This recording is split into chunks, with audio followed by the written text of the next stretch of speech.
ഈ ഒരു ചട്ടി കണ്ടോ ഒട്ടും ഭാരമില്ല കേട്ടോ. അപ്പം അമ്മമാരൊക്കെ ആവൂലേ വീട്ടിൽ ചെടികൾ നടുന്നത്. അപ്പോൾ ഇതെന്താ ഈ പൊട്ടിച്ച് കളയുന്നതെന്നാണോ? ആന്തൂറിയ ചെടിയിൽ നമ്മൾ ഫ്ലവറൊക്കെ ഉണ്ടായിട്ടുണ്ടെങ്കിൽ ഒരു 90 ദിവസം നിലനിൽക്കും കേട്ടോ. അപ്പോൾ അതിലും കൂടുതൽ 2 മാസം കൂടി നിൽക്കാൻ വേണ്ടിയിട്ട് ഇതുപോലെ ആ നീണ്ടു നിൽക്കുന്ന ഭാഗം കട്ട് ചെയ്ത് കളഞ്ഞാൽ മതി. വീഡിയോയിലൊക്കെ ഞാൻ പറയുന്നതാണ് കേട്ടോ. അപ്പോൾ എൻ്റെ വീട്ടിലുള്ള ആന്തൂറിയ ചെടിയാണ്. അപ്പോൾ അതിന് കൊടുക്കുന്ന നല്ലൊരു പോട്ടി മിക്സാണ് കേട്ടോ. അപ്പോൾ ഇങ്ങനെ ചെയ്യുകയാണെങ്കിൽ നന്നായിട്ട് വേരോട്ടം നടക്കാനും ചട്ടിക്ക് ഭാരം തോന്നിക്കാതിരിക്കാനൊക്കെ സഹായിക്കും. അപ്പോൾ മൺചട്ടിയിലാണ് നമ്മൾ നടുന്നത്. ആദ്യം ചിരട്ട കമത്തി വെച്ച് കൊടുത്തു. എന്നിട്ട് അതിൻ്റെ മുകളിലേക്ക് സാധാ ചാണകപ്പൊടി മണലും കൂടി മിക്സ് ചെയ്തത് ഇട്ട് കൊടുക്കുന്നുണ്ട് കേട്ടോ. എന്നിട്ട് നമുക്ക് ഇതിൻ്റെ മുകളിലേക്കാണ് ആന്തൂറി ചെടി നട്ട് വെച്ച് കൊടുക്കുന്നത്.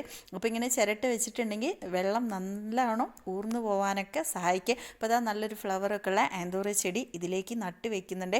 ഓവർ വെയിലും കാര്യങ്ങളൊന്നും വേണ്ട, ചെറിയൊരു തണൽ വേണ്ട ചെടിയാണ്. ഇതുപോലത്തെ വീഡിയോ കാണാൻ പേജ് ഫോളോ ചെയ്യാനും ലൈക്ക് ചെയ്യാനും ഷെയർ ചെയ്യാനും മറക്കണ്ട.